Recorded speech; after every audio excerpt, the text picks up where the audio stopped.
ఏర్పడటం వల్ల. ఓకేనా? ఎందుకు? ఒకవేళ ఆ దంతం మీద ఉన్నటువంటి పొర ఏదైతే ఉందో, ఎనామిల్ ఉందో, ఎనామిల్ మీద ప్లాక్ ఏర్పడింది కదా.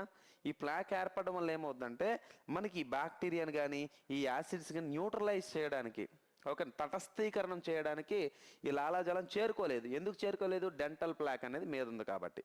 ఓకేనమ్మా? ఇగో next, brushing the teeth after eating. చూడమ్మా, brushing the teeth after eating removes the plaque before the bacteria produce acids. ఇప్పుడు ఇలాంటి బ్యాక్టీరియా అనేది యాసిడ్ని ప్రొడ్యూస్ చేయకముందు, ఇక్కడ అదే కదా ఇచ్చాడు, before the bacteria produce acids. Bacteria అనేది యాసిడ్స్ ప్రొడ్యూస్ చేయకన్నా ముందే మనం నీట్గా బ్రష్ చేసుకున్నట్టయితే ఈ డెంటల్ ప్లాక్, ఈ పొరను మనం తొలగించుకోవచ్చు కదమ్మా, తొలగించుకోవచ్చు. ఇఫ్ అన్ట్రీటెడ్, ఒకవేళ అట్లా మీరు చేయలేదనుకోండి, చికిత్స తీసుకోలేదనుకోండి, మైక్రో ఆర్గానిజమ్స్, సూక్ష్మజీవులంట ఏం చేస్తాయి? మైక్రో